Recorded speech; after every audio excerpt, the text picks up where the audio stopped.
우리의 영혼을 사랑하시는 살아계신 아버지 하나님, 하나님의 크신 사랑과 구원의 은혜를 인하여 우리 주 아버지 하나님께 감사와 찬송과 영광을 돌립니다.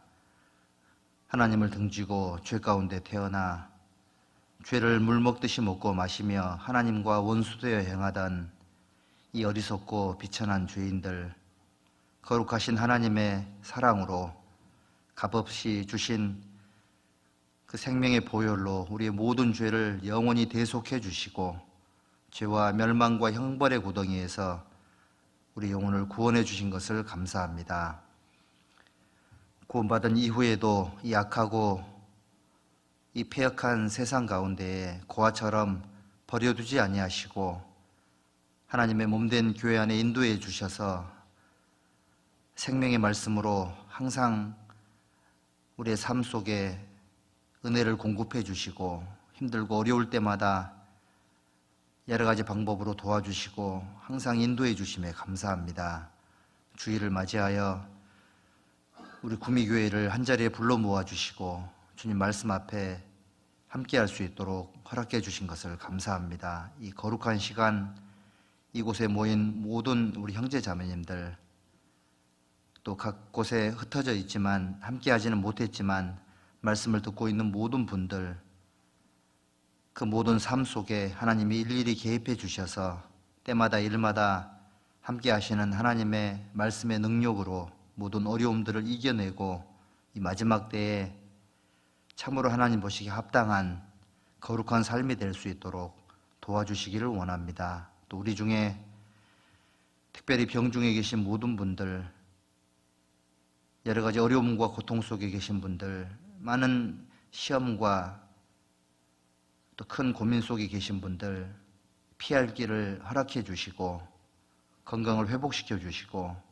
또 친히 위로해 주시고 함께 하셔서 힘들고 어려운 가운데 말씀을 깨닫고 주님을 의지하며 주님의 도우심을 항상 느낄 수 있도록 자비를 베풀어 주시옵소서. 함께하지 못한 모든 우리 귀한 우리 형제 자매님들 각자의 삶 속에 하나님이 함께해 주시고 일일이 도와주시기를 간절히 부탁을 드립니다.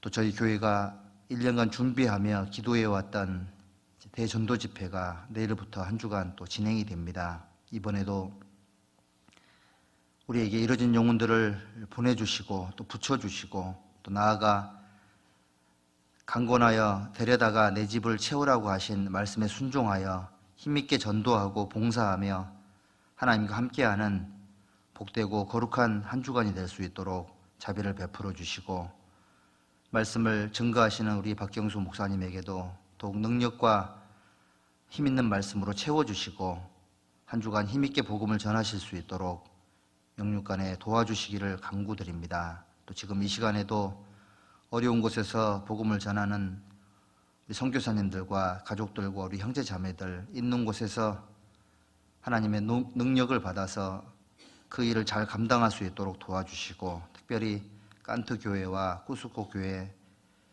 특별히 더 많은 영혼들 붙여주시고 감당할 수 있도록 은혜와 능력으로 채워주시고 교회가 하나님의 말씀 안에서 힘있게 살아갈 수 있도록 자비를 베풀어 주시옵소서.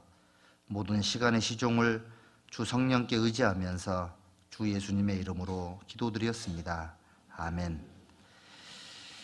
네, 우리 잠언 6장을 찾겠습니다. 구약 성경 잠언 6장 11절부터 보겠습니다. 11절부터 6절부터 11절까지 잠언 6장 6절부터 11절까지 말씀을 우리 천천히 함께 읽겠습니다.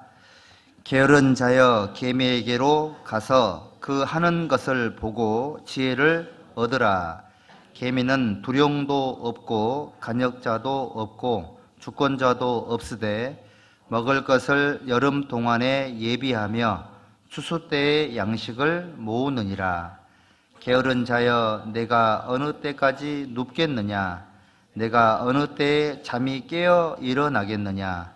좀 더 자자, 좀 더 졸자, 손을 모으고 좀 더 눕자 하면 내 빈궁이 강도같이 오며 내 곰핍이 군사같이 이르리라. 예.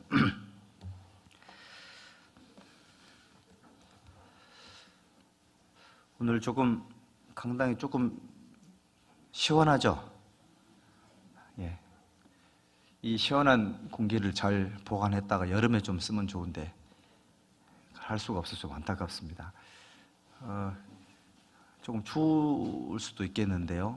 어쨌든 계절의 변화에도 순종을 해야 된다는 생각이 듭니다. 그래서 건강도 미리 좀 건강을 위해서 미리 필요한 부분들을 좀 예비하시고 이번 겨울 또 잘 났으면 좋겠다는 생각이 듭니다.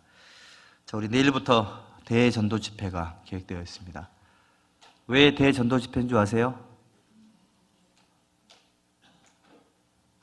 대강당에서 해서 대전도 집회입니다. 중강당에서 하면 뭘까요? 아니죠. 낮전도 집회. 예, 그렇습니다. 대전도 집회라는 말씀 자체가, 그 말 자체, 용어 자체가 우리 전 성도가 동원된다라는 그런 의미가 있죠. 그래서 교회의 역량을 끌어모아가지고 한 주간 이뤄진 영혼들을 모시고 봉사하고 기도하고 함께 말씀을 들으면서 한 사람의 영혼이 말씀 앞에 굴복되고 진리의 말씀을 그 영혼 속에 받아들이는 것이 사실은 가장 큰 일이고 너무너무 중요한 일이라서 그걸 위해서 교회가 몇 차례에 걸쳐서 대집회를 준비를 합니다. 거기에 걸맞는 그 모임에 걸맞는 그런 우리 한 주간의 삶이 돼야 되겠고, 그리고 할 수만 있으면, 아니면 할 수만 있으면이 아니죠. 내가 할 수 없어도 또 기회가 안 돼도 기회를 사서 집회에 참여하고 이렇게 함께 복음을 위해서 수고하는 것이 합당하다는 생각이 듭니다. 빌립보서에 보면 빌립보 교회에게 교제의 비밀을 하나님이 가르쳐 주신 거잖아요. 근데 그 교제라는 말이 참여한다라는 그런 뜻을 갖고 있습니다. 첫날부터 이제까지 너희가 복음에서 교제함을 인함이라. 복음에 관계된 모든 부분들을 참여한다는 뜻이 있거든요.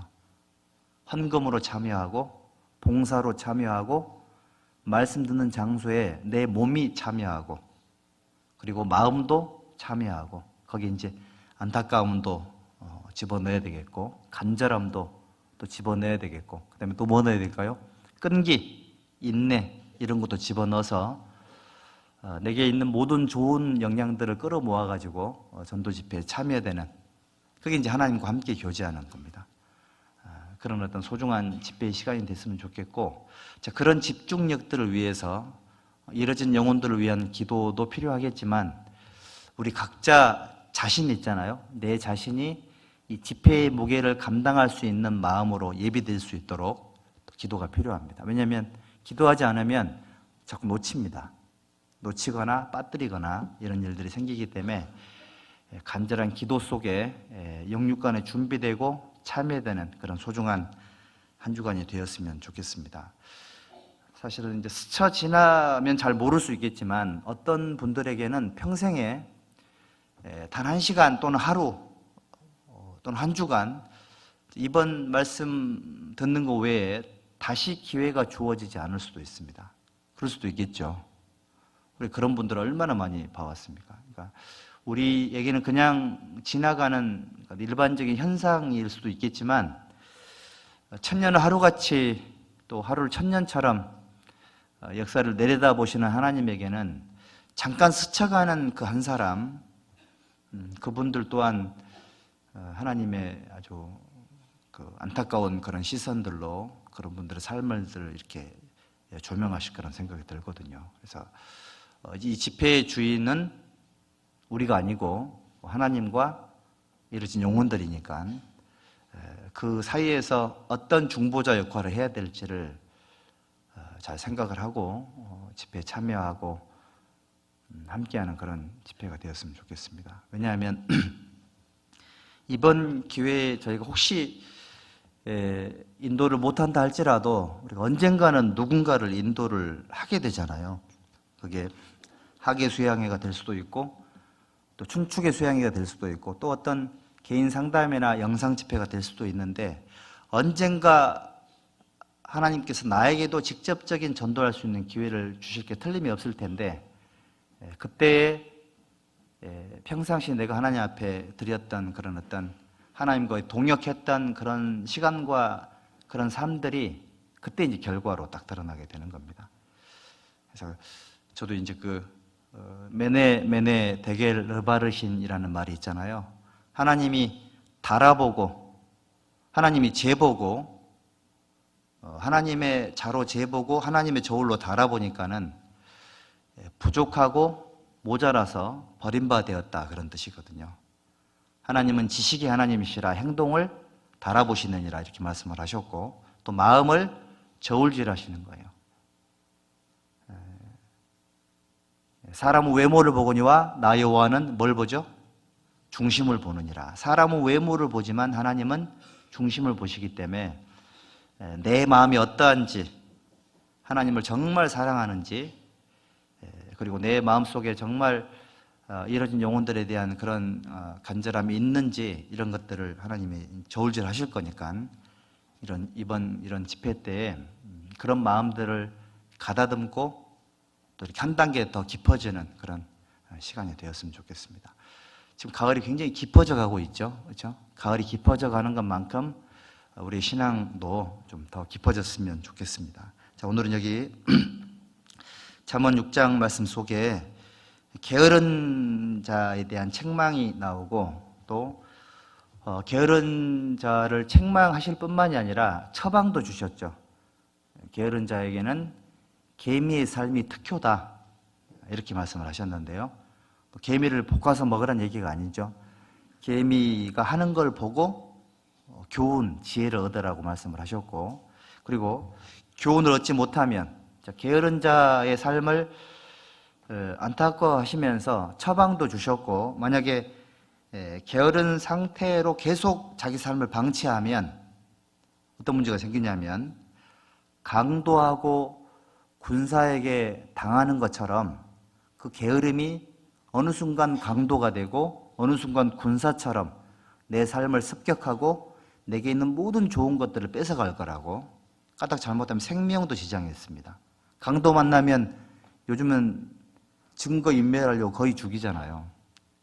옛날에 산적들은 돈만 뺏어갔는데 요즘 강도들은 사람을 막 죽입니다. 강도와 군사는 가장 소중한 것을 뺏어가죠. 그렇죠? 제일 소중한 걸 뺏어가고요. 그리고 언제 올지 몰라요. 습격에 능합니다. 그리고 이제 군사는 한 개인이 아니지 않습니까? 군대는 한 개인의 습격이 아니라 군대가 오면 한 개인은 이길 수가 없습니다. 게으름을 심상히 여기는 사람들에게 언젠가는 그 게으름이 군사처럼 강도처럼 내게 있는 모든 좋은 걸 다 뺏어갈 거고 생명도 손상시킬 수 있고 그리고 나중에 회복불능의 상태로 만들 수도 있다라고 경고를 하고 있습니다. 그래서 게으름이 주는 심각한 폐해와 그 게으름으로부터 벗어날 수 있는 그 지혜를 동시에 주셔가지고 우리의 삶을 인도해 주시는 하나님의 말씀인데 그래서 오늘 여기 게으른 자와 개미를 통한 교훈에 대해서 좀 정리를 한번 해보도록 하겠습니다. 게으르다라는 말의 히브리어를 보니까는 느리다, 비효율적이다, 비생산적이다 또는 무계획적이다 그리고 목표가 없다 그 다음에 방향이 없다 그 다음에 텅 비어있다 또는 생각이 없다 이런 여러 가지 의미를 갖고 있더라고요. 게으르다라는 말 자체가 신앙생활 전반적인 부분에 있어서 정말 좋지 않은 영향을 미치고 있는 겁니다. 신앙생활 하면서 신속히 해야 될 일들이 있는데 이때 이제 너무 느리게 하면 타이밍을 놓치게 되죠. 그리고 또 열심히 하긴 하는데 효율성이 떨어지는 거, 이것도 이제 비생산적인 겁니다. 그래서 집중력을 위한 그런 기도가 필요한 이유가 비효율적인 것은 게으른 거예요. 그리고 비생산적인 거 있죠. 많은 수고를 했는데 얻어지는 게 적다. 이 게으른 겁니다. 그런 것들을 줄여나가는 게 필요하고요. 그 다음에 이제 계획이 없는 게 게으른 겁니다. 계획이 없는 거. 그냥 하면 되지 뭐, 이게 아닌 겁니다. 교회 우리 형제자매들과 함께 뭔가를 할 때는 계획을 함께 세우고 그 계획을 함께 공유하고 함께 진행하고 그리고 반드시 끝난 다음에 함께 계획에 대한 피드백이라고 하죠. 그런 객관적인 평가, 좋은 점과 그렇지 않은 보완점 부분들을 함께 교제를 해가지고 그렇게 해주면 이제 믿는 것과 아는 게 하나가 될 뿐더러 다음에 더 나은 계획이 될 수 있고 참여하는 모든 부분들이 함께 그런 지혜들을 배울 수 있는 그런 어떤 경험들을 하게 되는 겁니다. 그 다음에 신앙생활에 목표가 없다. 이거 게으른 거예요. 너는 올해 몇 명 전도해야 되겠다. 또는 뭔가를 해야 되겠다. 목표가 없잖아요. 이 게으른 겁니다. 지금이라도 뭔가 목표를 세워야 돼요. 그리고 방향이 없는 것도 게으른 겁니다. 방향이 참 중요하죠. 서울 가려고 김천 구미역에서 기차를 KTX를 탔는데 서울 간다고 믿고 있는데 도착한 게 어딜까요? 부산에 도착을 했다면 방향을 잃어버린 거죠. 제가 한번 그 동대구역에서 내려야 되는데 잠이 들었습니다. 깜빡 잠이 들어가지고 기차가 천천히 이렇게 움직이니까 조금 있으면 이제 동대구에 도착하나 보다 하고 짐을 챙겨가지고 후다닥 나가가지고 이제 그 문 앞에 섰는데 기차가 천천히 움직이면 서야 되잖아요. 더 빨라지는 거예요, 얘가. 서는 게 아니라 섰다가 출발했는데 그때 제가 일어난 거예요. 근데 부산까지 논스톱 하는 기차였거든요. 제가 그날 집에 9시쯤 돌아왔습니다. 표가 없어가지고요. 야, 이게 참, 게을러가지고 몇 시간은 손해를 봤던 그런 기억이 나는데요. 신앙생활 하시면서 뭔가 방향성이 잘못되어 있다. 열심히는 하는데, 이것도 이제 게으른 거고, 그 다음에, 텅 비어 있다. 아무 생각이 없는 거 있잖아요. 생각하기 싫어. 귀찮아. 게으른 겁니다. 신앙생활 하시면서 뭔가 텅 비어 있다. 좋은 게 아니에요. 주님을 향한 우리가 여러분들, 이 세상과 세상에 있는 것들을 사랑하지 말라 그랬잖아요. 그 다음에 우리 욕심이라든지 원망과 불평, 마음속에 있는 분노, 이런 것들을 비우는 이유는 거기에다가 신령한 걸 채우기 위해서 비우는 거예요. 불교에서는 비운다고 얘기를 하잖아요. 무념무상. 이제 이게 극치에 이르는 사람들이 득도했다고 얘기를 하는데, 하나님은 다릅니다. 하나님은 비우는 걸 원하는 게 아니라 나쁜 걸 비우고 좋은 걸 거기에 채워 넣는 것을 하나님이 원하세요. 하나님의 것으로 채우는 것이 부지런한 겁니다. 근데 텅 비어 있다면 이건 게으른 겁니다.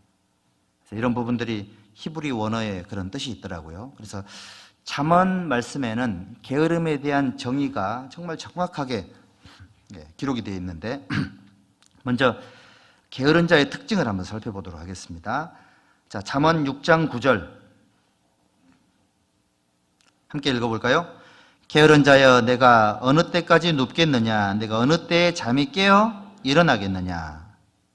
잠언 12장도 보시죠. 12장 27절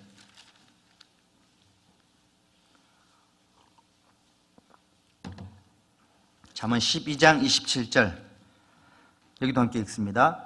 게으른 자는 그 잡을 것도 사냥하지 아니하나니 사람의 부귀는 부지런한 것이니라. 자, 게으른 자의 첫 번째 특징은 움직이기를 싫어하고 깨어있지를 못합니다.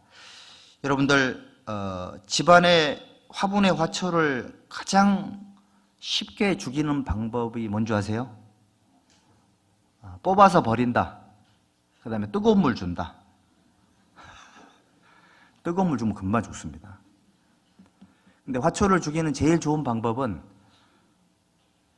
아무것도 안 하면 돼요. 아무것도 안 하면 걔는 죽어요.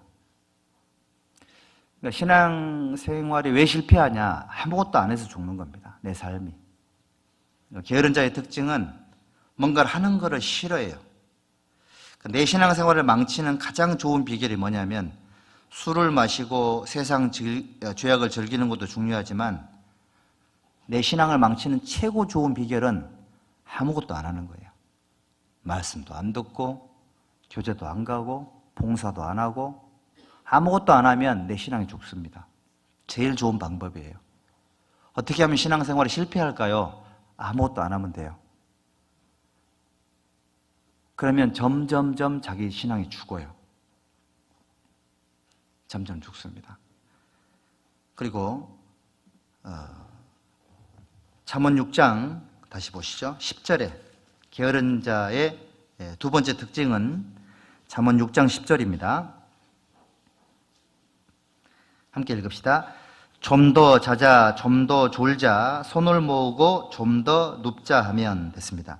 자, 조금 더라는 말씀이 있죠. 이게 뭐냐면 작은 것, 사소한 것,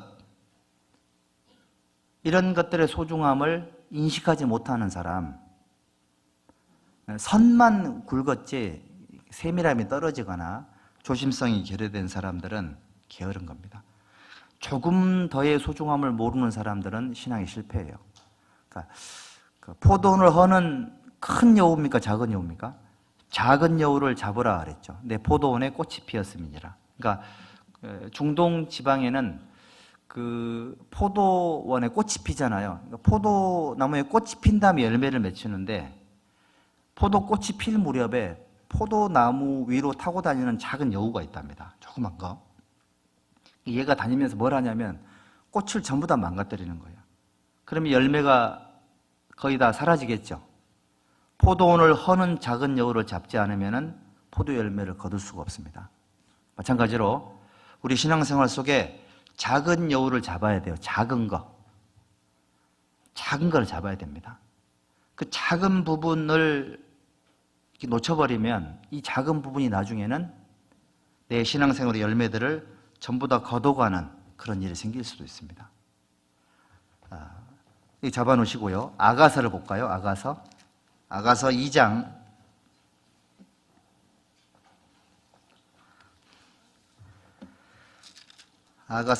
15절 같이 읽습니다. 우리를 위하여 여우 곧 포도원을 허는 작은 여우를 잡으라. 우리의 포도원에 꽃이 피었음이니라. 꽃은 피어 있죠. 구원을 받았고 향기도 있고, 그러니까 구원을 받아서 그리스도의 향기도 있고 뭔가 희망도 있고 소망도 있고 계획도 있습니다. 근데 그 꽃이 중요한 게 아니죠. 포도나무는 꽃을 보기 위한 나무가 아니고요, 열매를 맺기 위한 나무이기 때문에 향기만으로 만족할 수가 없는 겁니다. 그래서 저희들은 포도나무에 해당되는 사람들이니까 하나님은 나라는 사람을 통해서 열매를 취하기를 원하세요. 그걸 생각을 하셔야 됩니다. 포도원을 허는 작은 여우를 잡아야 돼요. 근데 그 작은 여우가 뭘까? 이거는 각자 기도하셔야 돼요. 그래서 제가 이제 우리 형제자매님들의 삶을 함께 공유하시면서 형제자매들의 모습을 자세히 관찰을 하면 그 작은 나하고의 작은 차이점들이 있을 거예요. 좋은 거. 그러니까 신앙적인 측면에서 조금 더 좋은 작은 것들이 있을 텐데 그거를 볼 수 있는 눈이 있으면 좋아요. 다 보고 나보다 못한 거 보지 말고요.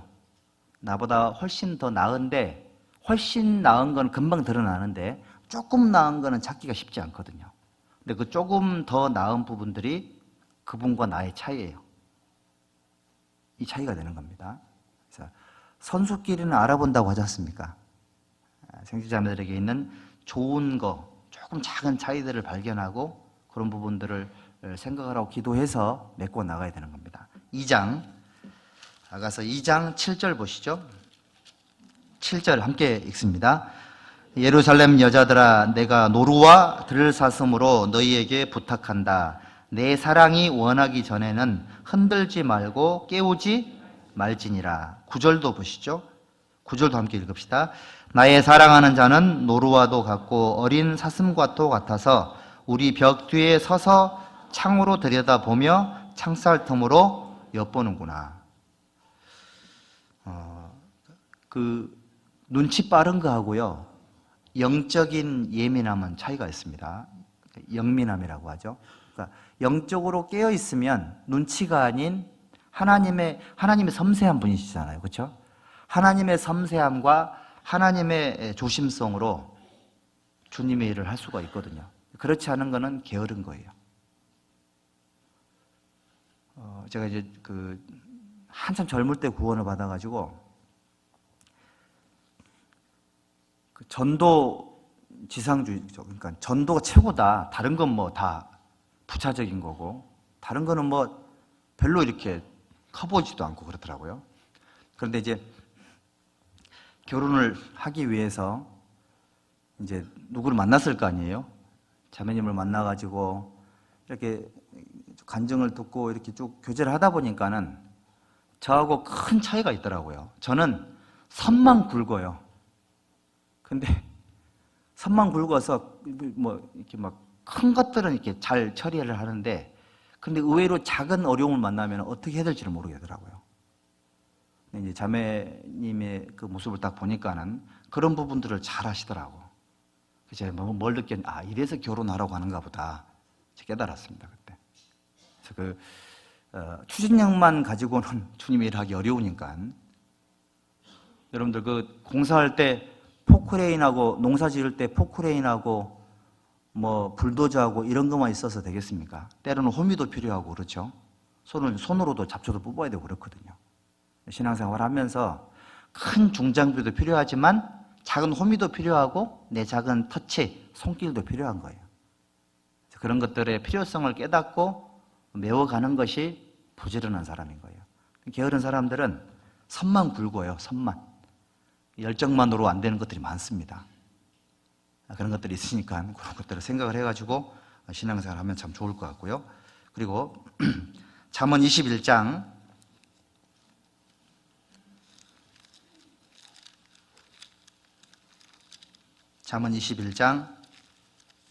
25절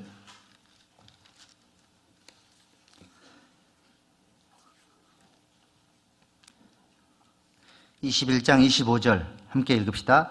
게으른 자의 정욕이 그를 죽이나니 이는 그 손으로 일하기를 싫어함이니라. 자, 게으른 자의 세 번째 특징은 여기 기록이 되어 있죠. 게으른 자의 정욕이 그를 죽이나니. 게으른 사람이 무슨 열정이 있겠습니까? 게으른 사람의 열정이 뭐가 있을까요? 게으른 사람은 정말 열정적인 사람이에요. 어떤 쪽으로요? 하기 싫은 쪽으로 열정을 부립니다. 그러니까 게으른 자의 정욕은 안 하고자 하는 열망이 너무 커요. 너무 커서 그 게으른 자의 정욕, 그러니까 뭔가를 하기 싫은 열정이 너무 크다 보니까 안 움직이는 거거든요. 게으른 자의 정욕이 어떻게 한다고요? 그를 죽이나니 그의 손으로 일하기를, 변화되거나 고침받거나 신학이 조금 더 개선되기를 싫어해요. 안 하는 거예요. 여러분들, 내가 하나님을 위해서 한 주간 아무것도 안 하다가 주일날 여기 참석하는 것만으로 하나님 나를 좋아할 거다. 그런 게 바로 종교입니다, 종교. 저희들은 종교 생활한 게 아닌 거니까 신앙생활 하면서 게으른 자의 정욕이 그를 죽이나니 개선되기를, 고침받기를, 변화되기를 간절히 원하고 그런 쪽으로 자기 삶을 자꾸 무너뜨려야 돼요. 자기 삶을 뽑아내고 파괴하고 이렇게 갈아엎은 다음에 거기에 하나님이 뭔가를 세우시는 거니까 내 걸 그대로 고수하고 주님 일을 한다라는 게 어려움이 반드시 있을 겁니다. 그러니까 게으른 자의 정욕이 그를 죽이나니, 게으른 자는 고침받기를 싫어하고 변화받기를 싫어하는 겁니다. 그리고 잠언 22장 13절, 잠언 22장 13절 이것도 함께 읽을까요? 게으른 자는 말하기를 사자가 밖에 있은즉 내가 나가면 거리에서 찢기겠다 하느니라. 자, 게으른 자의 네 번째 특징은 핑계가 많죠. 핑계.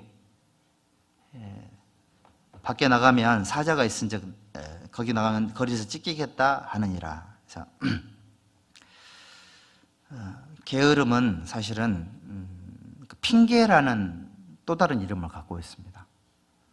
여러분들 그 아담이 범죄한 이후에 제일 먼저 하나님께 했던 말로 지었던 죄가 뭐였습니까? 핑계를 댔잖아요. 하나님이 내게 보내준 저 여자가 이거를 줘가지고 제가 먹었습니다. 핑계를 댔죠. 핑계라는 거는 게으름이라는 게 죄라는 것을 가르쳐 주는 겁니다. 이게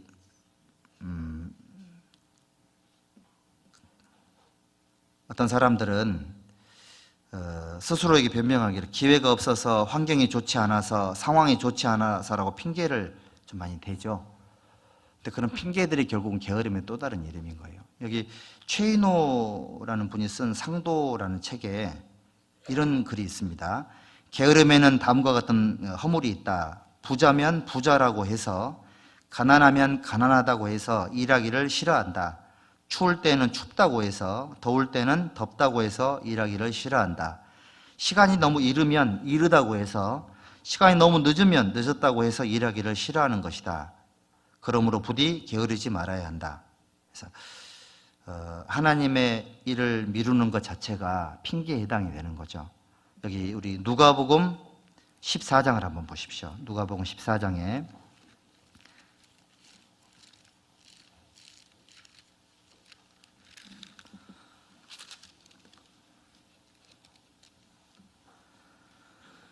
16절, 15절, 16절부터 보십니다. 16절에 제가 읽어봅니다. 이르시되 어떤 사람이 큰 잔치를 배설하고 많은 사람을 청하였더니 잔치할 시간에 그 청하였던 자들에게 종을 보내어 가로되 오소서 모든 것이 준비되었나이다 하매 다 일치하게 사양하여 하나는 가로되 나는 밭을 샀음에 불갑을 나가 보아야 하겠으니 청컨대 나를 용서하라 하고, 또 하나는 가로되 나는 소 5겨레를 샀음에 시험하러 가니 청컨대 나를 용서하도록 하라 하고, 또 하나는 가로되 나는 장가 들었으니 그러므로 가지 못하겠노라 하는지라.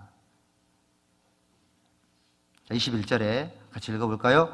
종이 돌아와 주인에게 그대로 고하니 이에 집 주인이 노하여 그 종에게 이르되 빨리 시내의 거리와 골목으로 나가서 가난한 자들과 병신들과 소경들과 저는 자들을 데려오라 하니라.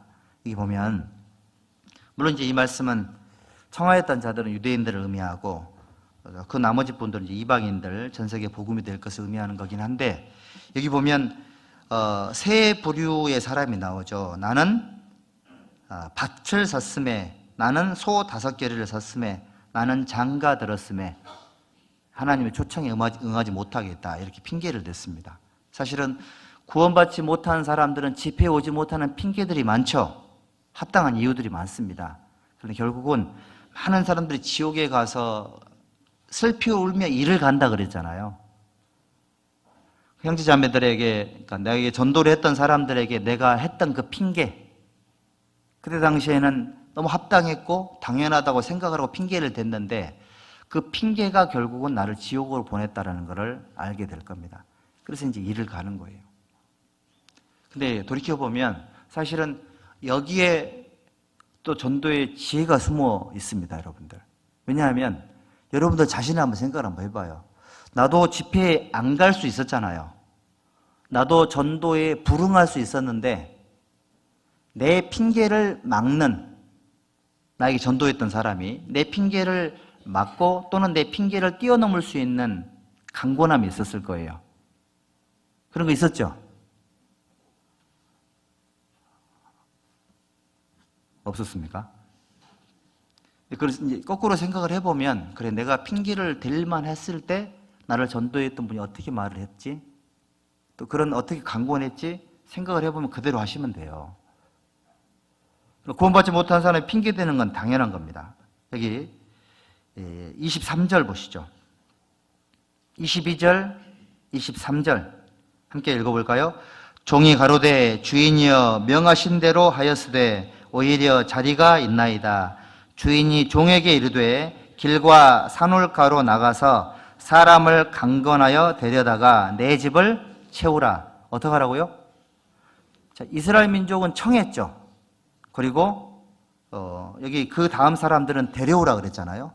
그 다음에 아직도 집이 비어 있으니까, 자, 길과 산울가로 나가서 사람들을, 그러니까 특정인이 아니에요.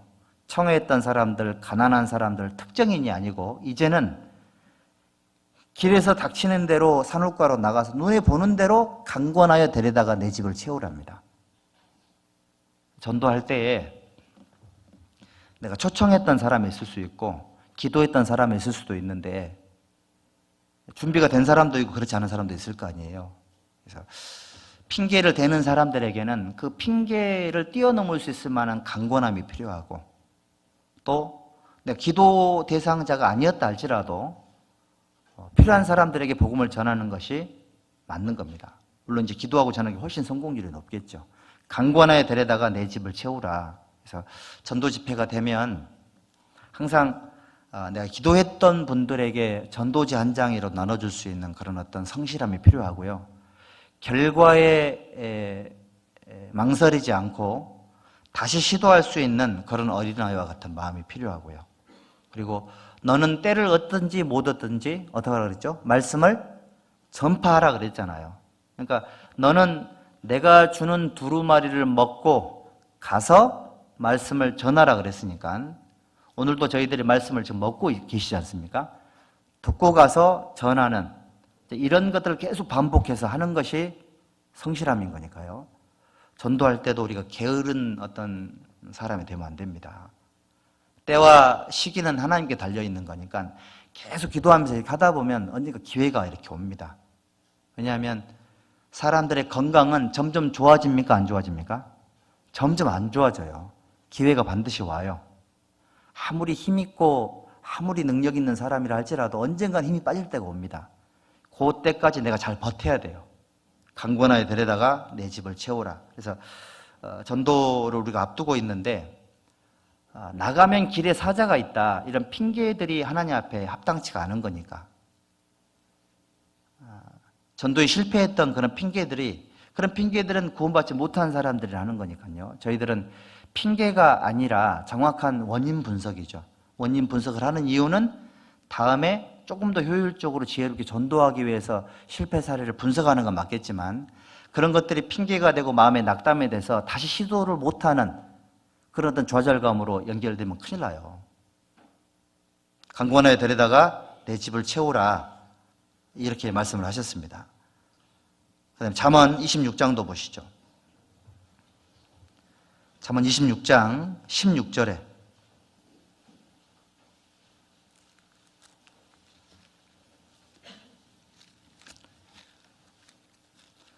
잠언 26장 16절 함께 읽어볼까요? 게으른 자는 선히 대답하는 사람 7보다 자기를 지혜롭게 여기느니라. 게으른 사람의 5번째 특징은 자기를 지혜롭게 여깁니다. 그러니까 자기의 게으름의 특징에 대한 자기 합리화가 너무 잘 돼 있죠. 게으른 자는 자기를 지혜롭게 여기며 이것이 최선이라고 말을 합니다.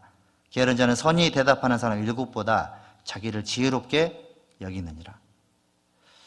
이 말씀을 이렇게 읽어보면 조금 생각을 좀 할 말씀이잖아요. 그렇죠? 혹시 내가 너무 게을러가지고 자기 자신을 지혜롭게 생각하지 않는 건가? 그러니까 특히 이제 전도에 관계된 부분들은 우리는 안 되는 이유에 대한 또는 실패의 이유에 대한 많은 상황들이 있을 거 아니에요. 그런데 이제 가끔씩 가다 보면 상황이 분명 안 되는 상황인데 누가 툭툭 던지는 말들이 있어요. 옆에서. 그래도 해야지, 이런 말들이 있거든요. 그런 말 들을 때에 우리가 방어적으로 나서면 안 돼요. 혹시 하나님이 그 사람을 통해서 내 귀에 그 말을 들리라고 했을 수도 있거든요. 그러니까 나는 이미 안 되는 것에 대한 합리화가 되어 있는데 그것이 하나님 보시기에 합당치 않아가지고 누군가를 통해서 내 마음을 불편하게 만드는 그런 말을 듣게 할 수도 있습니다. 전도에 관계된 부분들은. 그래서 게으른 사람은 자기를 지혜롭게 여기는 그런 어떤 부분이 있기 때문에 하나님께서 이렇게 말씀을 주셨다는 생각이 듭니다. 그래서 예를 들어보면 게으른 사람은 뭔가 하기 싫어하지 않습니까? 근데 게으른 사람들이 좋아하는 게 있어요. 뭘까요? 텔레비전 보는 거. 근데 게으른 사람이 텔레비전을 보는데 텔레비전이 고장이 났어요. 그러면 이 사람이 어떻게 하죠?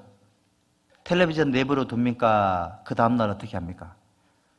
일어나자마자 삼성 서비스 센터로 텔레비전 들고 가죠. 왜죠? 고쳐달라고. 아무리 게으른 사람도 자기 좋아하는 건 해요. 참 그렇습니다.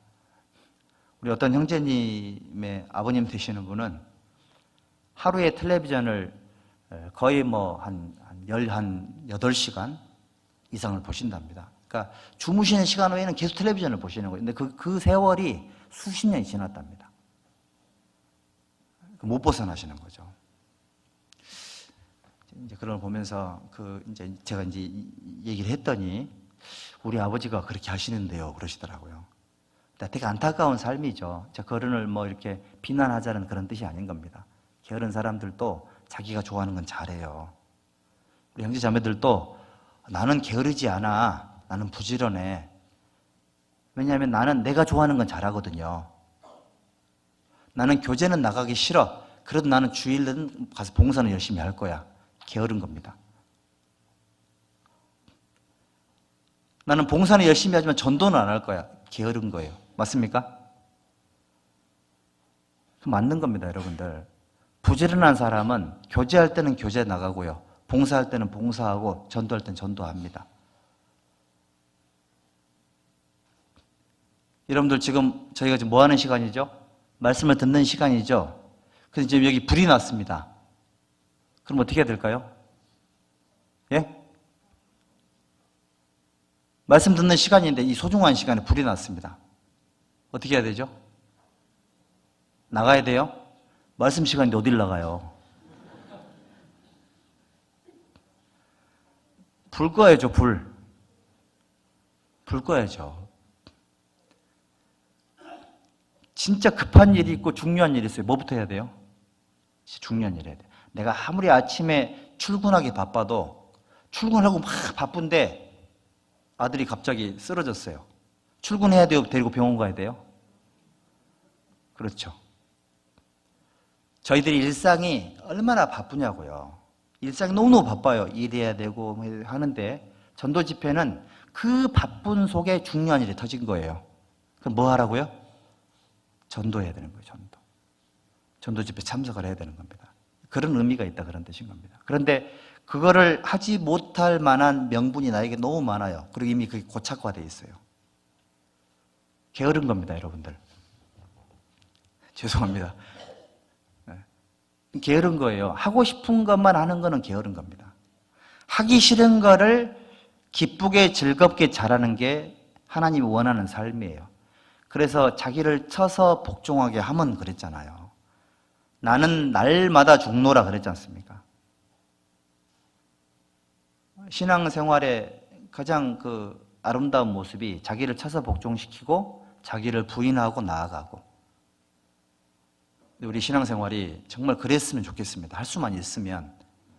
근데 우리는 성경적으로 합당한 많은 말씀이 있음에도 불구하고 그렇지 못한 것에 대한 자기 합리화가 너무 잘 돼 있고 논리정연하고 오랫동안 쌓여 있어요. 그러니까 그걸 못 뛰어넘는 거예요. 근데 그런 모델들이 교회에 많이 있으면 안 돼요. 우리가 부족하고 연약하지만 옳은 말씀의 방향으로 나아가기 위해서 치열한 싸움을 하고 있습니다. 이런 간증이 좋은 것이지 그런 어떤 치열한 싸움 자체는 아예 없고 당연하고 당당하고 합당치 않은데 이런 게 강팍한 겁니다, 여러분들. 그런 것들은 게으른 겁니다, 여러분들.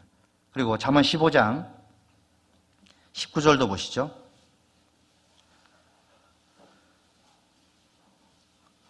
그래서 게으름의 결과도 성경에 기록이 되어 있는데요. 자, 게으름의 결과도 한번 봅시다. 15장 19절 같이 읽겠습니다. 게으른 자의 길은 가시 울타리 같으나 정직한 자의 길은 대론이라. 게으른 자의 길은 가시 울타리 같으나, 가시 울타리를 지나가면 계속 찔리겠죠. 찔리는 게 많아요. 상처들이 많다고요. 게으르면 가시 울타리 속에 사는 것과 똑같은 거예요.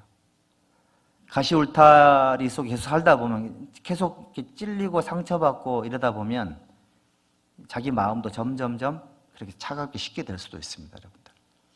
그래서 괴사한 자의 길은 험하니라 그랬고 게으른 자의 길은 가시 울타리 같다 그랬습니다. 정직한 자의 길은 대론이라 그랬잖아요. 주님이 우리에게 정해주신 그 길, 순종의 길, 이건 대로인데 가시 울타리 같은 그런 길로 다니면 안 될 거예요.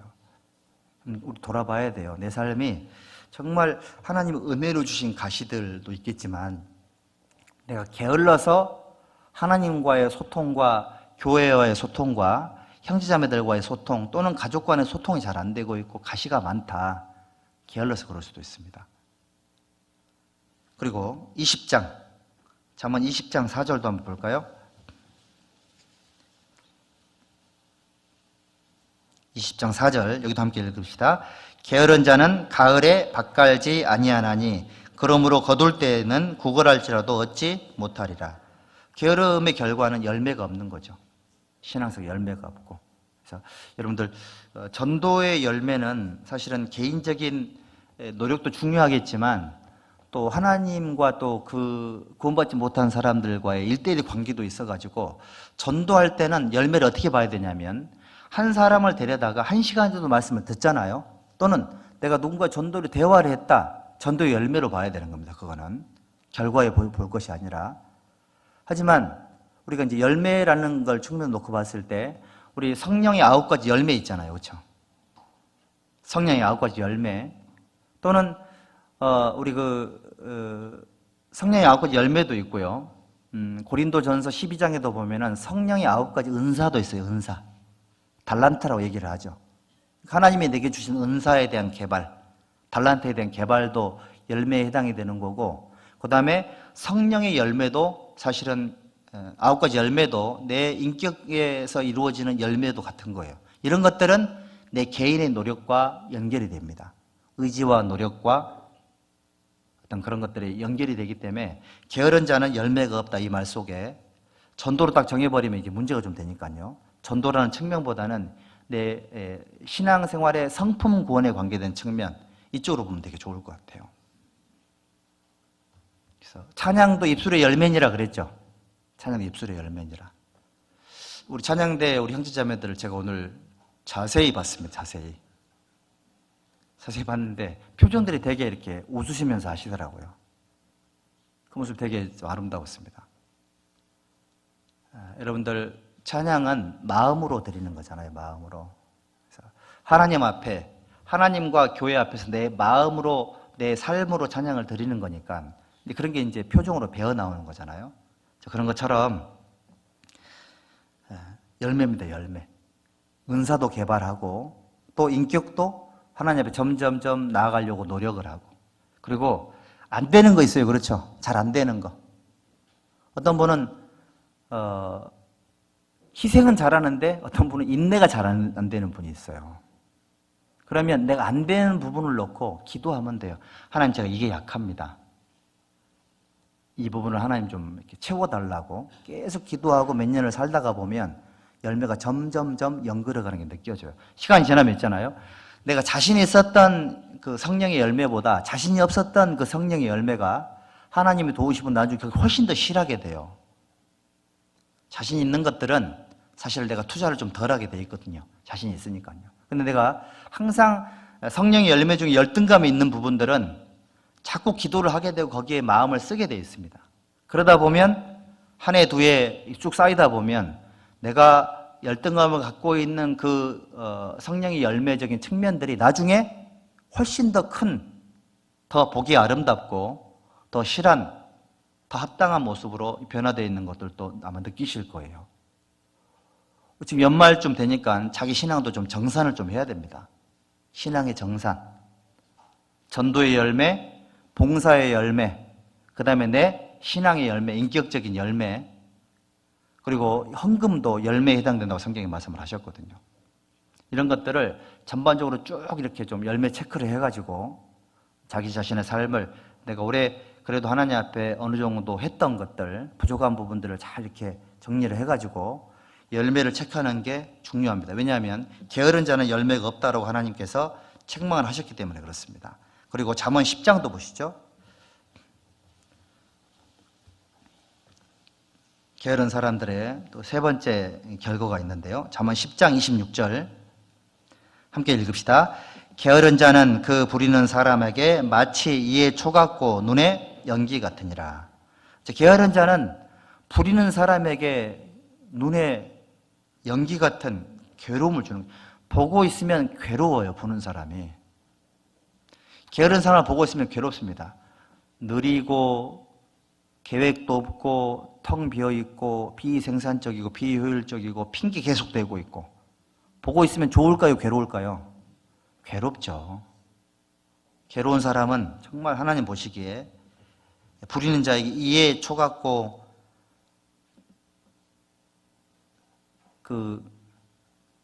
제일 신초가 뭐예요? 빙초산인가요? 빙초산? 빙초산 원액 먹으면 막 타죠? 입안이 탈 것 같은데, 녹을 것 같은데.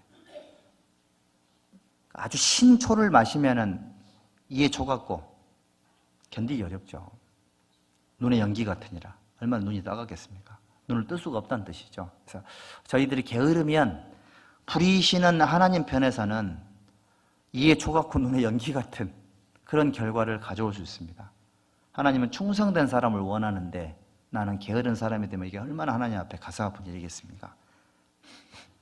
그리고 잠언 6장도 보시죠. 그리고 게으름의 가장 심각한 결과는 이 말씀이라는 생각이 듭니다. 아까도 제가 잠깐 말씀을 드렸는데 6장 11절 같이 읽읍시다. 내 빈궁이 강도같이 오며 내 곰핍이 군사같이 이르리라. 그래서 군사와 강도의 특징은 강도는 재물을 탈취해가고 군사들도 승전하면 탈취물을 뺏어갑니다. 게으른 자는 자기의 소중한 재산을 잃어버리는 거예요. 신앙적인 상급을. 그리고 강도는 흉기를 가지고 있고 군사는 무기를 사용합니다. 그러니까 내 개인은 민간인들은 이걸 대항할 수 없다라는 그런 공통점이 있겠죠. 강도는 주인이 알 수 없는 시간에, 군사는 적이 알지 못하는 시간에 신속하게 움직임으로 속수무책으로 당하게 되는 그런 공통점이 있고요. 강도와 적의 군사를 만나면 처참한 결과를 얻게 될 겁니다. 이게 게으른 사람들의 특징인 거예요. 이것만 들으면 되게 삶이 좀 우울해지겠죠. 그렇죠? 그래서 하나님이 어떤 처방을 주셨냐면 잠언 6장 6절 보시죠. 같이 읽겠습니다. 게으른 자여 계미를 보고 가서 그 하는 것을 보고 지혜를 얻으라. 자, 게으른 자에게 하나님은 계미가 하는 걸 보고 지혜를 얻으라고 말씀을 해주셨습니다. 자, 그래서 계미의 삶을 하나님께서 이렇게 창조를 하셨고 개미의 생애를 하나님께서 이렇게 그 속에 특징을 부여하셨는데 개미는 어떤 특징이냐면 7절에 개미는 두룡도 없고 간역자도 없고 주권자도 없으되 이 말씀 속에요. 여기 보면 두령은 결정권자를 말하는 거고요. 간역자는 감독관을 말하는 거고 주권자는 다스리는 사람을 의미하는 건데 개미는 누가 결정해 주는 사람이 없고요. 그리고 결정된 부분이 잘하고 있는지에 대한 감리가 없어요. 감독관이 없고 그 다음에 그걸 다스리는 사람도 없어요. 그런데 개미들은 먹을 것을 여름 동안에 예비하고 추수 때 양식을 모으느니라. 개미는 자율적으로 움직이는 그런 존재들인 겁니다. 그리스도인들에게 최고의 자산 중에 하나가 자원하는 심령이죠.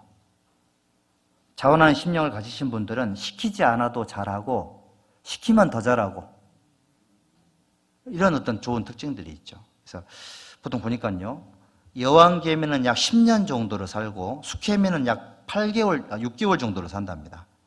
일개미는 소형, 중형, 대형으로 나눠지고 병정개미는 약 1년 정도를 산다고 합니다. 그래서 개미는 서로서로 여왕개미는 일개미의 영역을 침해하지 않고 병정개미는 여왕개미의 영역을 침범하지 않습니다. 일개미 중에도 이렇게 암컷이 있겠죠. 하지만 그 개미는 여왕개미를 절대 부러워하지 않는답니다. 팔자 폈네 이러지 않는다는 얘기인 겁니다. 그래서 이 개미들은 서로 자율적으로 움직이고 오직 자기가 맡은 일밖에는 다른 걸 전혀 모른대요. 평생을 그렇게 산답니다. 개미는 다스리는 대상이 없어도 자기 할 일을 충실하게 하는 거예요. 우리 구원받은 그리스도인들은 교회에서는 하나님이 감독하세요. 하나님이 감독하시고 하나님이 결정하시고 하나님이 치리하시잖아요. 그거 믿으시죠? 물론 이제 그 맡은 사람을 통해서 하시기도 하시겠지만 그런 신뢰감이 필요합니다. 교회 안에서. 개미처럼.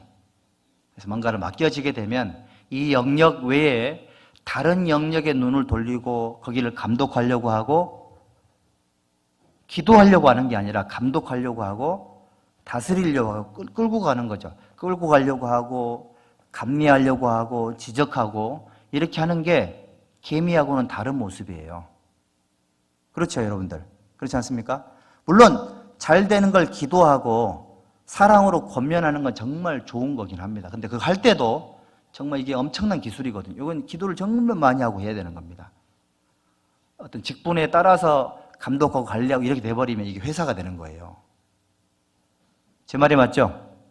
교회는 회사가 아니니까 자원하는 마음으로 하는 건 당연할 겁니다. 하지만 개미처럼 하는 게 정말 필요하고 또 우리도 개미니까 우리 각자 개미잖아요. 무슨 개미세요?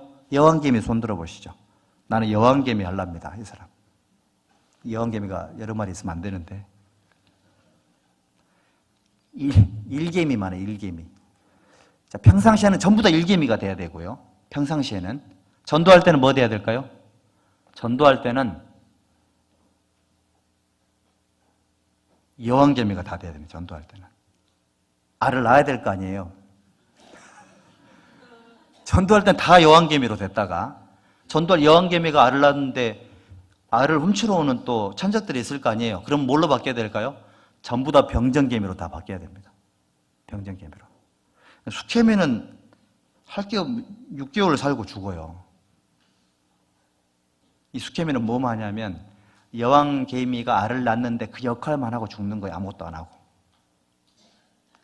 할 일이 없어 수명이 짧은지 모르겠지만 어쨌든 빨리 죽더라고요. 보니까요.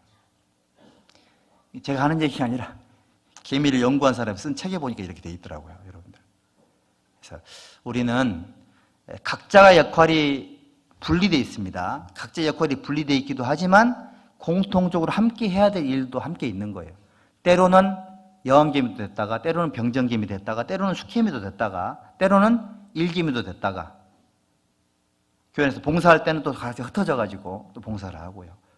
자, 이런 모습들에게서 하나님은 배우라라고 말씀을 하신 겁니다. 그리고 잠언 6장 8절에 먹을 것을 여름 동안에 예비하며 추수 때의 양식을 모으느니라. 여러분들 개미 허리라는 말이 있죠. 개미. 비만 개미 보셨어요? 비만? 배 나온 개미 못 봤죠? 개미가 뭐 다이어트하고 뭐 헬스클럽 다니는 이런 개미 못 봤을 거예요. 개미는 개미 허리입니다. 개미 허리. 그렇게 가는데 개미가 자기 몸무게 몇 배까지 드는 줄 아세요? 60배를 들어요. 60배. 몇 킬로세요 지금 혹시? 몇 킬로? 그러니까 만약에 50킬로 되시는 분이면 60배면 몇 킬로죠? 3톤? 자, 50킬로 몸무게 갖고 계신 분들은 3톤을 들어야 개미예요. 3톤. 하나님은 나에게 내 삶에 너희가 이제 서로 자기 짐을 지고 서로 각자의 짐을 지고 서로 짐을 지라 그랬잖아요. 우리가 지고 있는 자기 십자가가 있을 거예요. 그러니까 내가 아니면 질 수 없는 십자가 그 무게가 3톤이에요. 3톤. 내가 50kg라고 하면. 그래서 신앙생활이 그런 엄청난 짐을 우리 지고 가고 있는 겁니다. 그래야지만 세상에 떠내려가지 않아요. 그런 진들이 다 있으시죠? 여러분들 그렇습니다. 그래서 하나님은 개미처럼 우리네 삶이 여름 동안에는 예비하고 추수 때 양식을 모으느니라. 그래야 좀 겨울을 날 수 있거든요. 예비라는 단어가 참 중요하다는 생각이 듭니다. 잠언 21장 31절 보시죠. 잠언 21장 31절에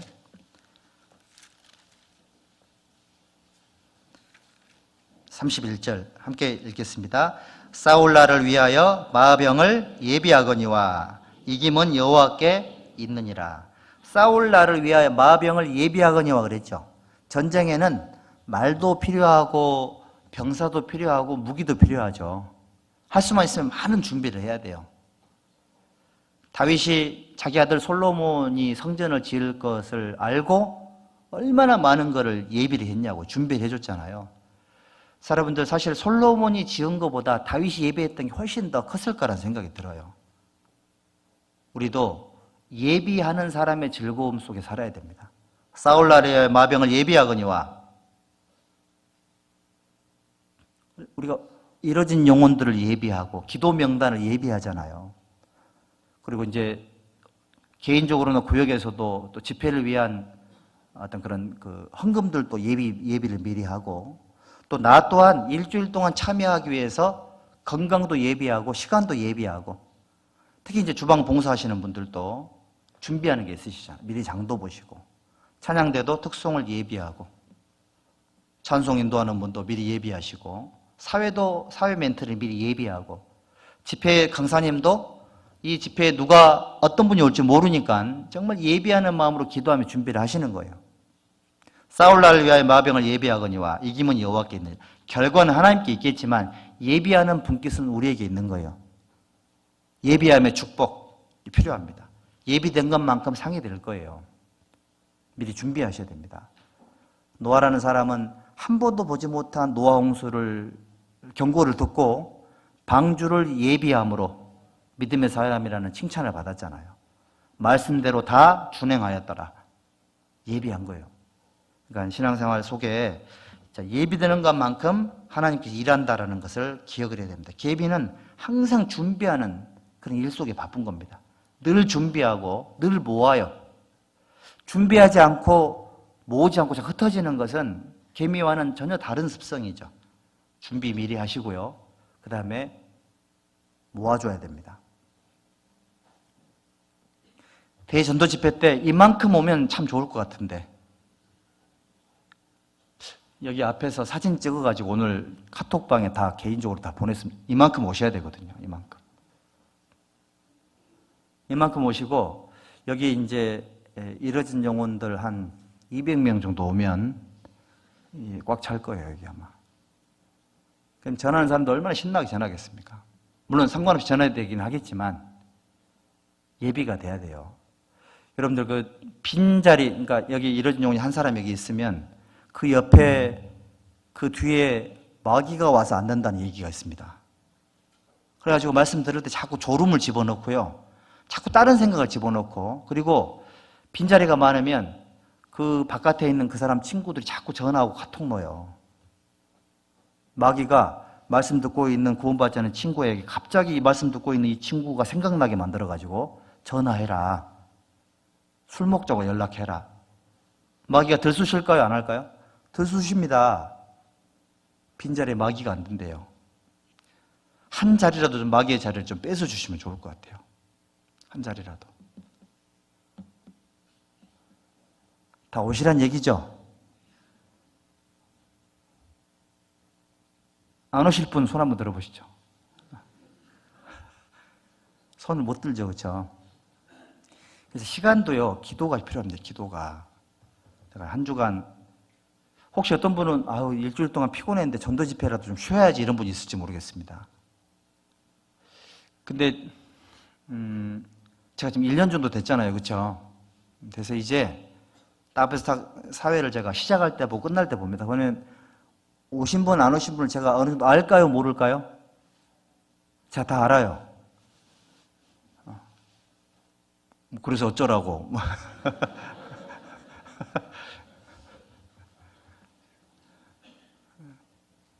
이제 출석이 강제적인 그런 측면이라기보다 동역자 정신을 느끼고 싶은 겁니다. 평상시에는 제가 물론 저를 중심으로 하는 건 아니지만 평상시에는 하나님이 우리 개인적인 삶을 이렇게 좀 보듬어 주시고 배려도 해주시고 기다려주고 계시잖아요. 맞죠? 평상시에는 집회 때만큼은 우리가 하나님께 맞춰주면 안 좋을까요? 집회 때만큼. 대집회 때만큼은 1년에 다른 모든 날들은 하나님이 나에게 맞춰주실 거예요. 그런데 집회 때만큼은 우리가 예수님에게 맞춰주는 것이 맞을 거예요. 예수님의 눈이 있는 곳에 여기 다 와 있어야 됩니다. 그래서 사람의 행위가 여호와를 기쁘시게 하면 그 사람의 원수라도 그로 더불어 화목케 하시느니라. 우리 하나님을 기쁘시게 할 수 있는 것이 무엇이 있을까? 하나님이 기뻐하는 일은 죄인 하나가 회개하면 회개할 것이 없는 의인 99을 인하여 기뻐하는 것보다 훨씬 더 기뻐하리라. 이렇게 말씀을 하셨죠. 그렇죠? 주님의 기쁨은 항상 영혼들과 연결이 됩니다. 나라는 사람이 하나님이 정말 중요하게 여기고 긴장하는 곳에 함께 참여하고 동역하고 디모데가 바울 사도와 함께 복음을 위해서 자식이 아버지에게 하는 것처럼 복음을 위해 수고하였느니라. 자식이 일하는 부모님이 아침에 그 땅을 쇠사슬로 찢고 있습니다. 뭔가를 심으려고. 심으면 결국 다 그게 나한테 와요. 쇠사슬을 들었습니다. 일어나서 가서 자기가 찍어야 될까요? 그냥 계속 자야 될까요? 자식이라면 자기가 일어나 가서 대신 일을 하겠죠. 자식이니까. 그러니까 자식이 아비에게 하는 것처럼 디모데는 바울과 함께 복음을 위해 수고했다고 성경에 기록이 되어 있습니다. 내 삶도 다 기록이 될 텐데 이 친구가 집회 때만큼은 복음을 위해 수고했고 참여하려고 노력을 했다. 그리고 올 수 없는 상황인데 기도했다고. 그리고 이제 교대 근무하시는 분들은 어쩔 수 없이 못 오실 거예요. 그런 분들은 또 그런 마음으로 기도를 해 주실 것이고. 혹시라도 연차 같은 휴가 같은 것들도 혹시 쓸 수 있으면 연차 써서 가족들하고 동해안 놀러 가지 마시고요. 전도 집회 때 연차도 한번 쓰시고 하루라도 온전하게 집회를 위해서 기도하고 동참하고 일찍 오셔서 좀 청소도 좀 하시고 다 돼 있다 할지라도 그런 어떤 마음을 하나님 보시지 않겠습니까? 그런 어떤 선한 동기부여가 돼서 이 집회가 성공적으로 마쳐지면 참 좋아요. 그리고 우리 개인이 참여하든 그렇지 않든 간에 하나님은 자기 일을 하실 겁니다. 그러니까 내 참여 여부와 상관없이 하나님 일을 하긴 하실 텐데 제가 왜 이런 말씀을 드리냐면 우리도 누군가에게는 전도를 해야 되잖아요. 누군가에게 전도를 해야 되고 또 내가 누군가에게 도움을 받아야 될 때가 반드시 와요. 성경에 누구든지 남에게 대접을 받고자 하는 대로 남을 어떻게 하라고요? 대접하라고요. 선 대접이에요. 선 대접이고 후 영접을 받는 겁니다. 먼저 대접하면 그만큼 받아요. 이게 누구 마음일까요? 하나님 마음이에요. 하나님 법칙입니다. 법칙. 반드시 그렇게 하세요. 하나님께서 내가 하나님과 복음과 이뤄진 영혼들에서 뭔가를 하지 않습니까? 계획을 세우면 그 힘에 비례해서 반드시 하나님 나라를 대접을 하세요. 우리 그걸 믿어야 되는 겁니다. 그런 걸 믿기 위해서 내가 지금 이 상황에서 뭘 어떻게 해야 될까 고민하셔야 돼요. 고민하시고 기도하셔야 되고 스케줄 조정을 미리 하세요. 선약이 돼 있다 하더라도 그 강연에 참석하지 못할 선약들은 좀 정리를 하셔야 돼요. 계산을 잘 하셔가지고 여기 사울 아래의 마병을 예비하신다라는 이 말씀에 순종하는 게 필요합니다. 그리고 계명은 예비만 하는 게 아니고요. 추수 때에 모으느니라. 언제 모은다고요? 예비 단계가 있고 모으는 단계가 있습니다. 예비했으면 모아야 돼요. 예비만 해놓고 모으지 않으면 남의 것이 되겠죠. 자, 예비하고 모으느니라. 때를 놓치지 않는 게 계명의 지혜입니다. 지혜. 때를 놓치지 않는 거. 타이밍 포착이죠. 역시 여기 우리 낚시 좋아하시는 분들은 입질을 할 때 챔질을 잘해야지만 전문용어로 아웃이가 딱 되죠. 아웃이 딱 걸립니다. 이렇게. 입질할 때 챔질이 잘못되면 이 아웃이가 안 되면 다 터져요. 타이밍이 굉장히 중요한 거라고요. 거기에서 아마추어와 프로가 딱 갈라지는 겁니다, 여러분들. 전도할 때도 챔질이 중요하죠. 입질, 챔질, 아웃이 이렇게 뜰채 넣어가지고 이제 걷어 올려야 됩니다. 그런 그 과정들이 연속이거든요. 기도만 하는 것으로 만족하지 마시고요. 이 자리에 앉혀놓은 것만으로 만족하지 마시고 매일매일의 미묘한 변화가 있을 거예요. 끝까지 긴장을 놓치지 말아야 되고 확실히 구원받을 때까지, 그리고 구원받고 나서 완전히 안착할 때까지 긴장의 끈을 놓치면 안 돼요. 바울사도는 전도하는 것만큼이나 또 교제에 안착시키는 걸 해산하는 수고를 한다 그랬지 않습니까? 왜냐하면 마귀가 가만히 있지 않습니다. 아까 마귀는 우는 사자처럼 두루 다니며 삼킬 자를 찾는 거예요. 그러니까 사자가 얼마나 공포스러운지를 경험적으로 아니까 밖에 사자가 있다라고 핑계를 댄 겁니다. 핑계된 사람의 상황도 이해가 돼요. 많이 물렸거나 많이 다쳤거나 많이 공격을 받았기 때문에 학습이 되어 있는 거죠. 그런데 전도할 때만큼은 하나님의 도우심이 훨씬 더 강력하게 우리에게 함께 하시거든요. 그렇게 하다 보면 하나님께서 어떤 기회를 주시는 겁니다. 그래서 전도서 보실까요? 전도서 8장에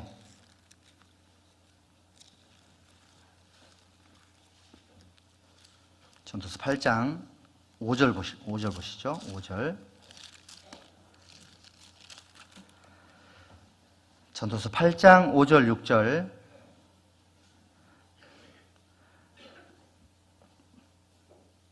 같이 읽겠습니다.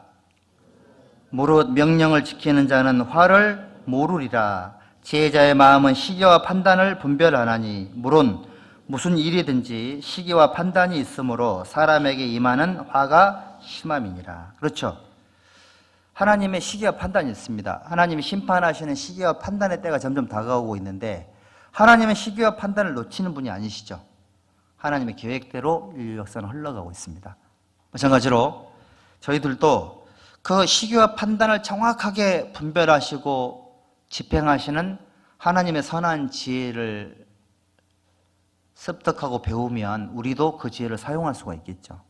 그래서 정확한 시기를 놓치면 안 되는 거니까 우리 주변에 형제자매들에게 그 치료 시기가 있을 거예요. 치료 시기라든지 수학 시기 이런 걸 잘 알아가지고 신앙적으로 힘든 분들에게 영적인 치료 시기라든지 이루어진 영혼들을 하나님 앞에 수확해야 될 수학 시기들을 잘 분별해가지고 시기와 때를 놓치지 않는 그런 지혜가 필요합니다. 그리고 개미는 혼자 사는 게 아니고요. 단체 생활을 하는데 이 많게는 수천 마리에서부터 수억 마리까지 단체 생활을 한다고 합니다. 개미의 특징은 혼자는 못 사는 거예요. 개미는 태어날 때부터 함께 살 수 있도록 이제 만들어진 겁니다. 개미는 단체 생활을 한다. 개미에게 배워야 될 것은 단체 생활의 지혜를 배우는 겁니다. 개미는 처음부터 단체 생활에 익숙해져 있습니다. 개미는 구원을 받은 이후에 우리도 단체 생활의 중요성을 깨달아야 됩니다. 함께 살아가는 거예요.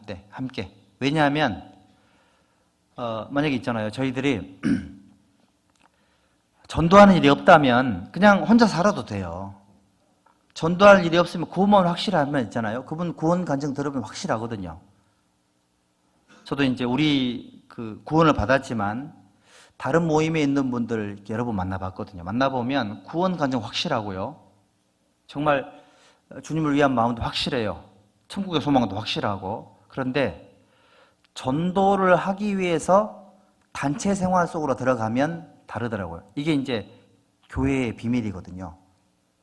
교회라는 게 비밀입니다, 여러분들.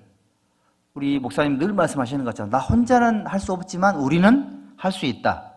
개미가 단체 생활하는 비결은 개미 사회 자체는 단체 생활을 하지 않으면 삶이 안 되게 돼 있기 때문에 단체 생활을 하는 겁니다. 나도 신앙생활을 하면서 성실하게 교회에서 신앙생활을 하려면 단체 생활의 비밀을 깨달아야 돼요. 그게 교회의 비밀인 겁니다. 기도해요, 여러분들. 복음을 깨달은 것처럼 교회의 비밀을 좀 깨달아야 돼요. 그리고 교회의 비밀은 내가 아는 게 다가 아니에요. 알고 있는 게 다가 아니라고요. 계속 넓어져야 돼요. 깊어져야 돼요. 그래서 크기가 있고 넓이가 있고 높이가 있고 깊이가 있다 그랬잖아요. 이 네 가지 측면이 다양하게 내 삶 속에서 이렇게 커질 수 있도록 준비하는 것이 개미처럼 살아가는 겁니다. 단체 생활의 지혜. 그리고 이게 개미는 뭐 하냐면 영양 교환 행위를 한답니다. 이거는 제가 새롭게 한 사실인데요. 개미끼리는 이제 먹을 게 이렇게 있잖아요. 그러면 영양 교환 행위를 해요. 그래서 반드시 음식을 나눠 먹고요. 그리고 어떤 경우가 있냐면 간혹 가다가 오는 길이 험해가지고 일개미가 오는 길이 너무 험해가지고 식사 시간을 놓치는 게 있대요. 그럼 어떻게 하는 줄 아세요? 먹었던 걸 토한답니다. 들어. 그런 게 아니죠. 토해서 그걸 먹인답니다.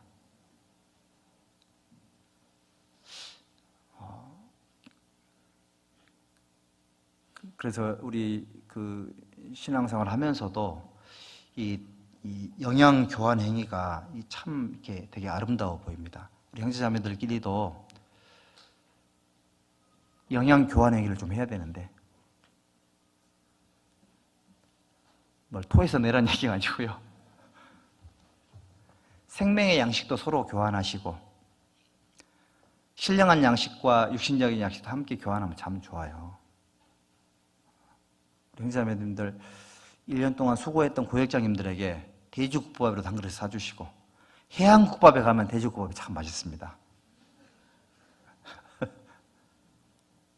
영양 교환 행위죠. 서로에게 내 가장 좋은 거를 나눠주는 게 이제 영양을 교환하는 그런 행위이기 때문에 그렇다는 생각이 들거든요.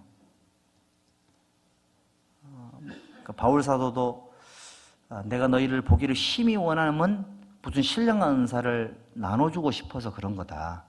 그리고 나는 신령한 은사를 나눠주는 것만이 아니라 너희 속에 있는 하나님을 향한 소망과 믿음을 들음으로 나도 신앙생활 속에 큰 동력을 얻고자 합니다. 이렇게 얘기를 했거든요. 모임에 나가면 영양 교환 행위를 해요. 뭐 할까요? 간증을 주고받잖아요. 간증을. 정말 덕이 되고 유익이 되는 간증. 그리고 그런 게 이제 따로 있는 게 아니고요. 하나님 중심의 간증인 겁니다. 나 중심인 게 아니라 하나님 중심의 간증. 이런 건 쭉 듣다 보면 영양 교환 행위가 됩니다. 그리고 이 공식적인 모임에서는 실패했던 얘기도 너무 은혜가 되고 성공했던 얘기도 은혜가 돼요. 공식적인 모임에서는 그렇습니다. 그래서 어떤 간증이든 간에 구원받은 성도들 속에서 이루어지는 그런 것들은 서로에게 영향 행위가 되는 겁니다. 요한계시록 3장 한번 보시죠. 이 말씀이 아마 영양 교환 행위에 적절할 거라는 생각이 드는데요. 요한복음 3장 20절.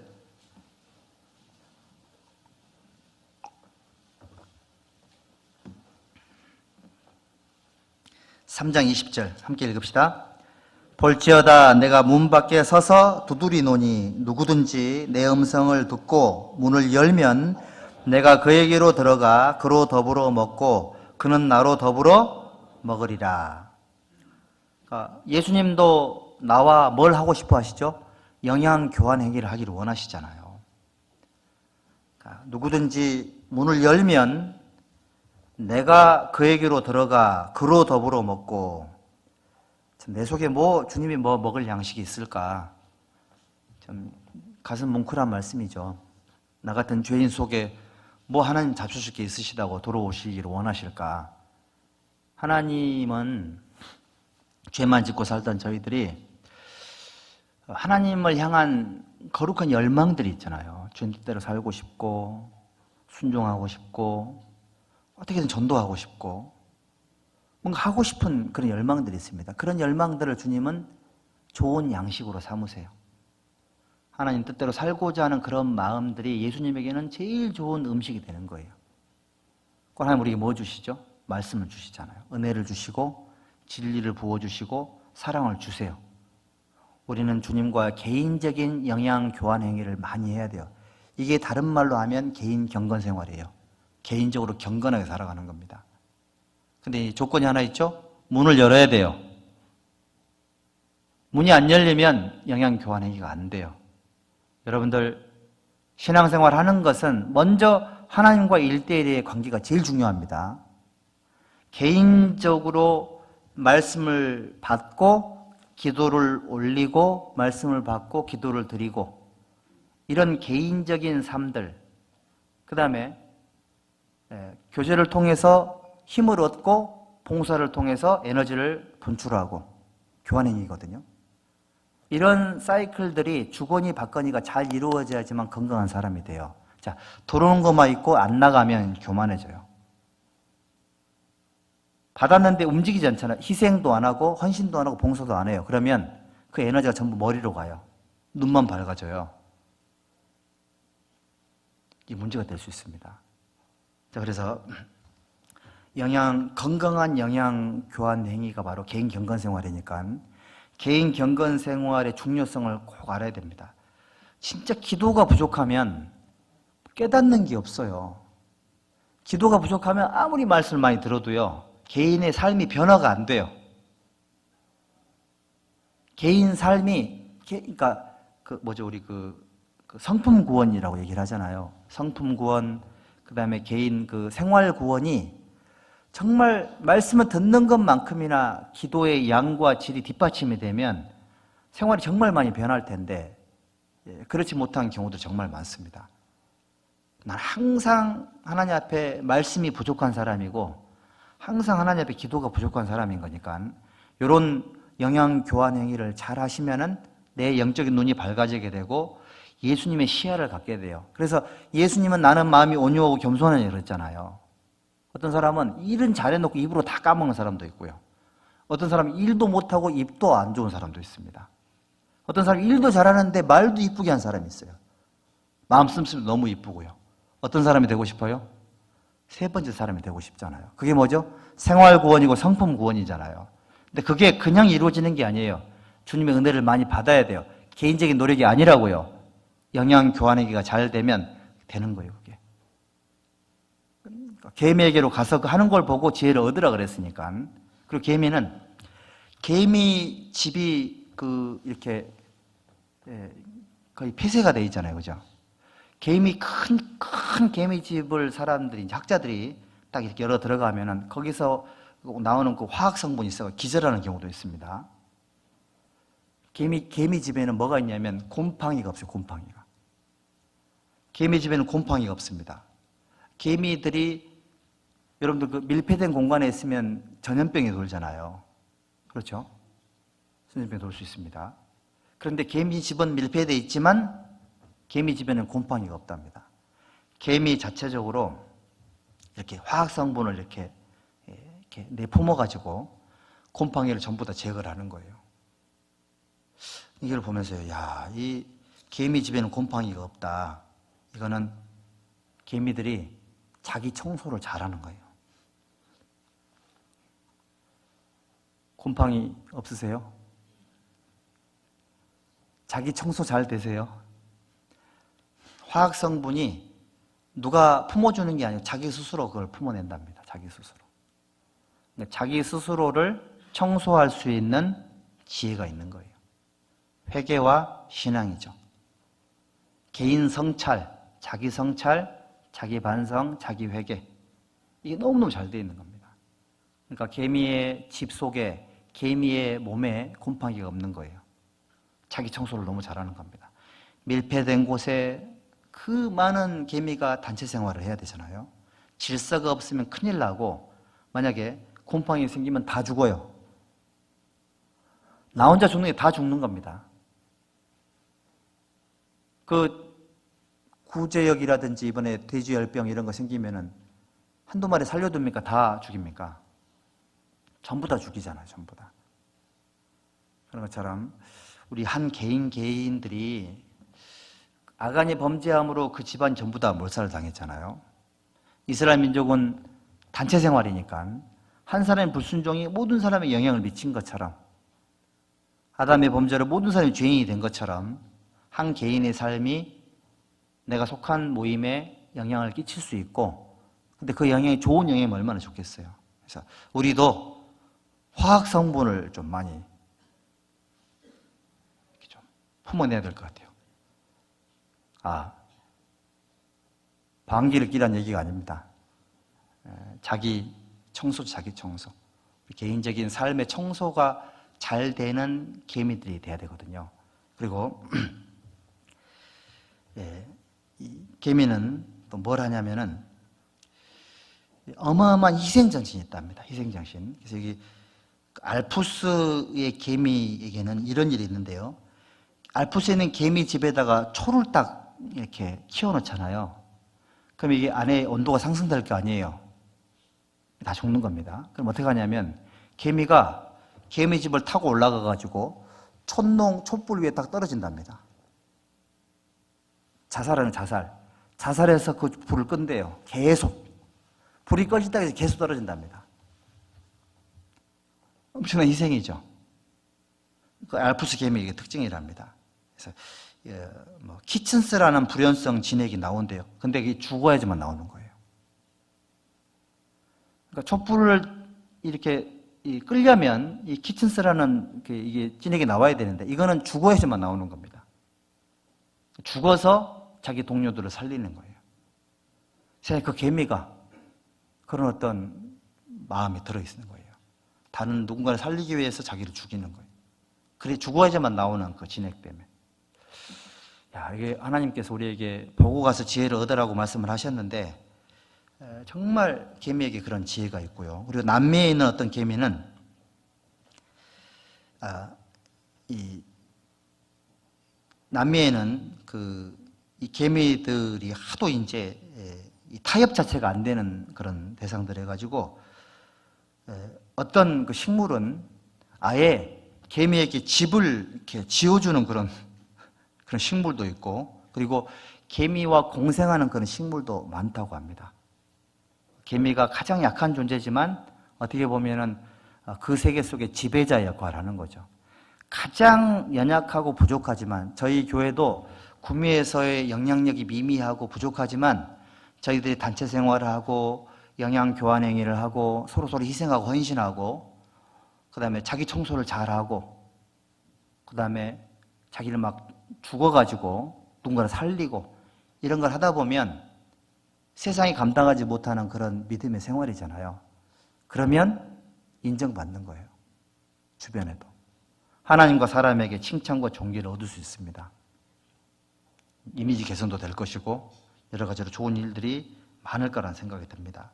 그래서 이 개미의 삶을 통해서 배워야 되겠고요. 여기 게으름의 8단계를 정리를 좀 했는데 게으름의 첫 번째 단계는 이번만큼은 일찍 시작해야지 이렇게 한답니다.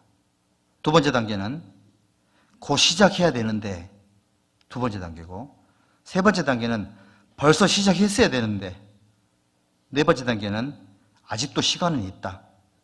다섯 번째는 나는 뭐가 문제일까? 여섯 번째 단계는 이젠 더 이상 미룰 수가 없어.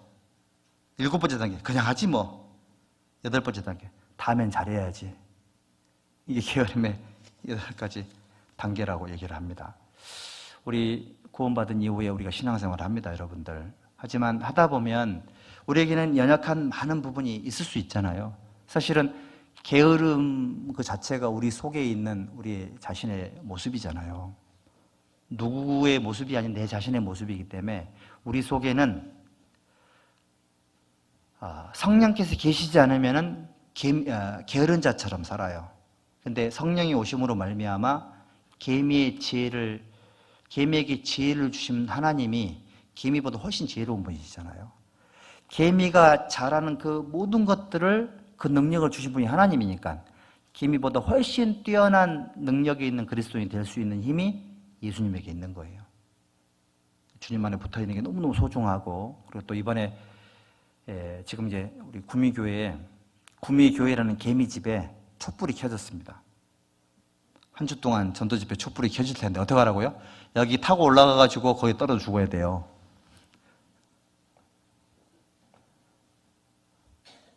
오실 거죠? 오셔야 돼요. 이런 장소에 참여하고 함께 전쟁을 같이 치러줘야 됩니다.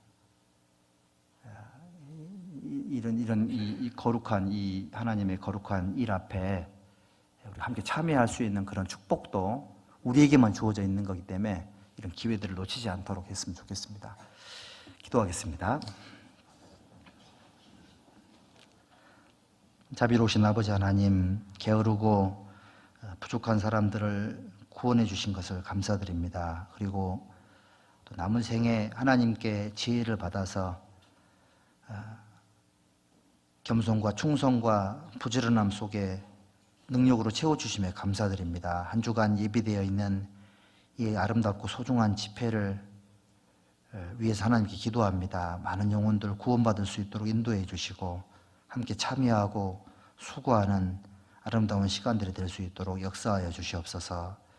말씀 들을 영혼들 마귀가 틈타지 않도록 도와주시고 돌발 상황이 생기지 않도록 미리 길을 예비해 주시고 인도하여 주시옵소서. 한 주간 모든 성도들의 육신의 건강도 지켜주시고 행여라도 아파서 참여하지 못하는 불상사가 생기지 않도록 인도하여 주시옵소서. 우리 모든 남은 생에 하나님께 의지하면서 주 예수님의 이름으로 기도드렸습니다. 아멘.